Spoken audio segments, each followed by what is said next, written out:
Existe um universo de estudos chamado Big Five, que a gente inclusive tem aula sobre isso também, e tem um módulo inteiro aqui no reservatório de dopamina sobre o Big Five, que é um módulo intitulado Personalidades.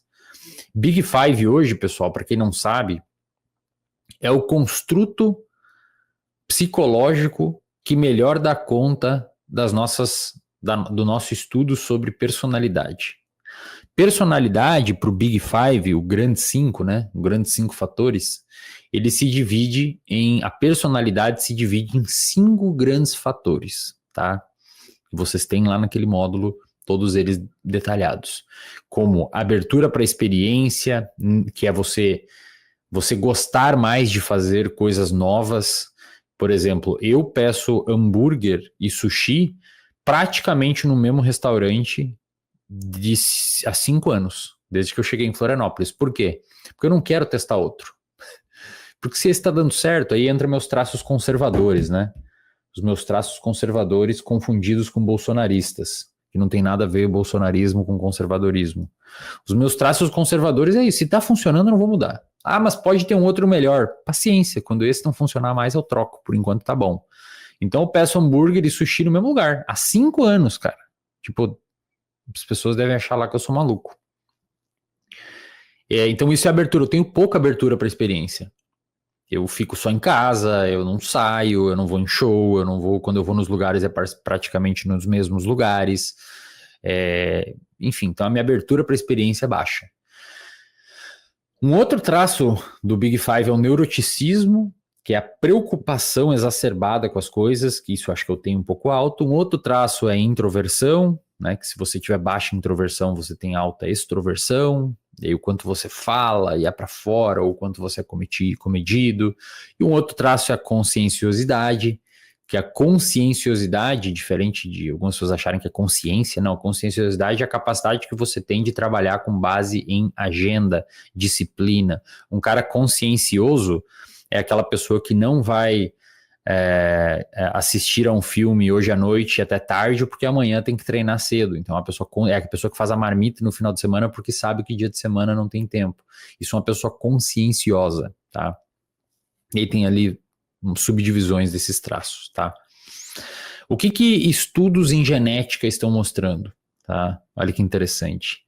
Os estudos em genética têm mostrado, e aí tomem cuidado com o que eu vou falar aqui, eu preciso que vocês prestem atenção para não entender errado. A personalidade de um sujeito é pouco definida pela criação dos pais. Calma lá. O ambiente importa pouco para a personalidade do sujeito, pelo que os estudos estão mostrando, e eles são controversos. Ou seja, a pessoa ela vai nascer geneticamente programada para ser mais ou menos aberta a experiências. Exemplo, tá? Um sujeito monogâmico, por exemplo, ele é muito pouco aberto a experiências, né? Aquela pessoa que casou com 18 anos e viveu a vida inteira com a mesma pessoa é pouco aberta a experiências. Isso é geneticamente determinado, tá? Pelo menos uma boa parte disso, 60%, 70%, alguns estudos mostram. Não significa que isso não possa ser moldado pelo ambiente, pela sua criação, mas isso é pouco influenciado pela criação, tá? Você vai falar, pô, Wesley, então a criação dos pais não muda sim, muda bastante. Por quê? Porque a pessoa ser aberta a experiências, ter esse traço de personalidade, o que são os traços de personalidade? Durante uns 80, 100 anos de estudo, desde lá do início do século passado, os pesquisadores analisaram 1 milhão de traços de comportamento das pessoas, e foi assim mesmo que aconteceu. E eles foram percebendo que alguns desses traços são relativamente estáveis na população e relativamente estáveis durante a vida. Uma pessoa que nasce muito aberta à experiência, ela pode ficar a vida inteira sendo assim, embora alguns traços mudem durante a vida, a gente vai falar sobre isso, só que a probabilidade é ela ficar a vida inteira com aqueles traços relativamente estáveis, beleza? E esses 5 grandes traços, com as suas subdivisões, são relativamente presentes na população inteira e no mundo todo, por incrível que pareça. Então, realmente, dá para chamar de traços de personalidade. tá? A questão é, se você é muito aberto à experiência, e sempre que você for experimentar uma nova experiência, você for muito punido, muito pancada, pode ser que você fique pouco aberto à experiência. O ambiente pode modular o seu traço de personalidade, mas geralmente isso acontecerá em eventos extremos, né, que talvez não aconteça com vocês. Uma guerra, por exemplo, tem estudo mostrando que guerras podem mudar a personalidade da galera, e etc. Bom, pois bem, uma criança que nasce geneticamente determinada, por exemplo, a Ava pode nascer geneticamente determinada a ter uma certa abertura para a experiência. Exemplo, eu acho que não vai acontecer, porque eu e a Mai somos bem pouco abertos a novas experiências, então talvez ela nasça com um pouco desse traço. Mas digamos que nasça hipoteticamente com bastante abertura à experiência. A criação dos pais dificilmente vai aumentar ou diminuir esse traço. Porém, o desfecho desse traço será influenciado pela criação dos pais. O que é isso, o desfecho desse traço? Abertura para a experiência não diz muita coisa, diz que ela é mais aberta para novas coisas. Mas o que serão essas novas coisas? Abertura para a experiência com drogas, álcool, comportamento violento, comportamento de risco? Ou abertura para a experiência de leituras de diferentes livros, aprender diferentes instrumentos musicais, gostar de diferentes esportes? Vocês entendem o que eu quero dizer? Então, a genética, ela meio que faz um piso com alguns traços mais ou menos presentes, e a criação é que vai direcionar o desfecho desses traços. Beleza? Aí a gente tem alguns pontos interessantes, tá? A gente tem uma meta-análise publicada em 2024, ou seja, bem recente, ano passado, que abrangeu 28 estudos com mais de 11 mil adolescentes e tentou olhar como que diferentes estilos de criação, e depois a gente vai voltar para as perguntas que eu tenho recebido sobre identidade lá no Instagram, como diferentes estilos de criação de pais influenciam ou não naquela porcentagem que influencia esses traços de personalidade, né?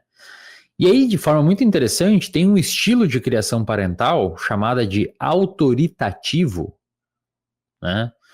Que é basicamente um estilo de não autoritário, tá? Autoritativo, eu acho que é o estilo talvez mais saudável de criação, são 4, né?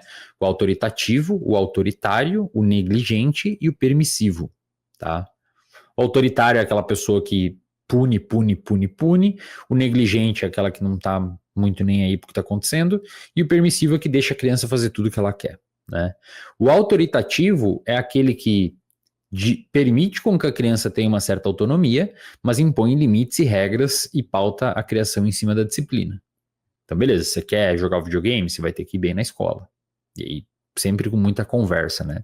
Sem necessariamente punição física.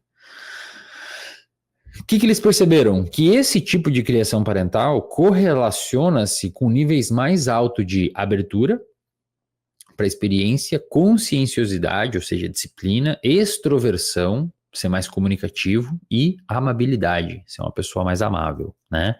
Enquanto que um pai autoritário, um pai ou uma mãe autoritários, ele se correlaciona positivamente com o neuroticismo. Óbvio, né? A pessoa é punida a vida inteira, ela vai começando a ficar mais, digamos que, mais gato escaldado tem medo de água quente, né?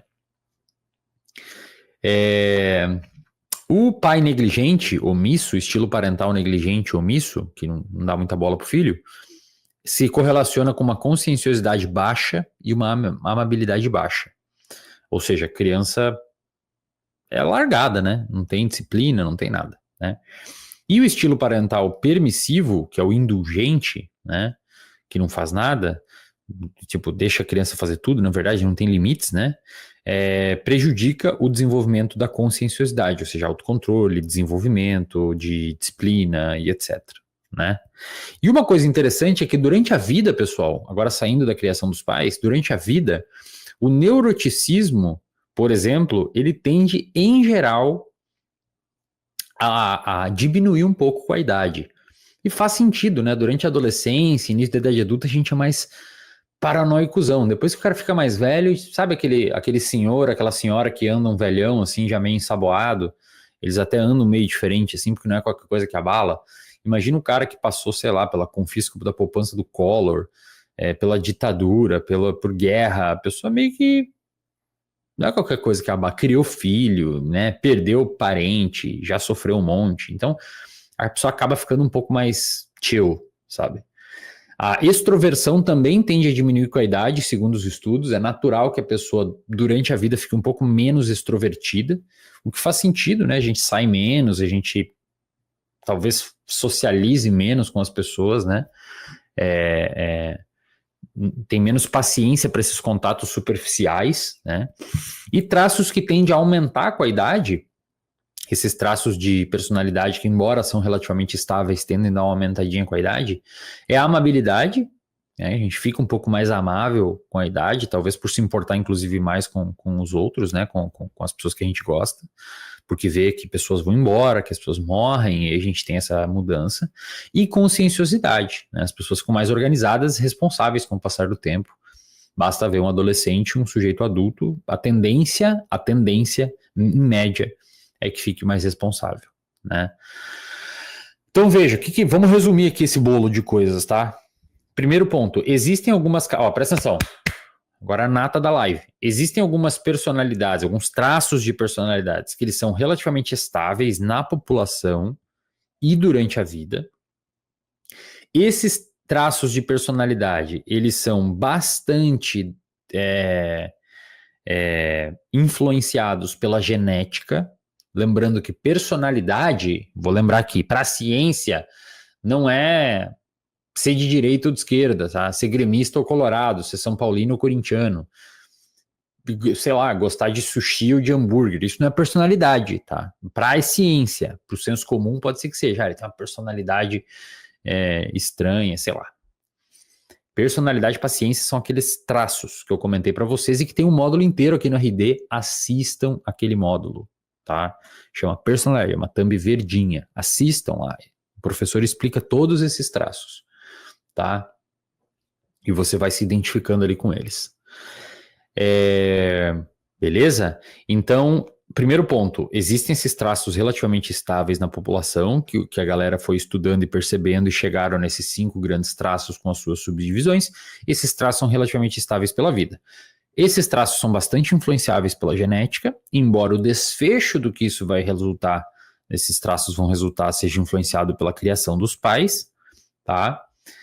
Uma pessoa conscienciosa, por exemplo, que é bem organizada e etc., ela pode ser muito bem organizada para ganhar dinheiro, para ser um grande empreendedor, por exemplo, um grande professor, qualquer profissão, um mecânico, um dono de uma mecânica, uma dona de loja, qualquer coisa, ou pode ser um cara muito bem organizado para fazer merda na vida, né? As duas coisas valem, entendeu? O traço, ele pode te direcionar para o precipício ou para um lado bom. Então é muito influenciado pela genética, mas a criação, os estilos parentais parece ter também um nível de influência aparentemente menor do que a gente imaginava nesses traços de personalidade, embora tenham muita influência, insisto, nos desfechos.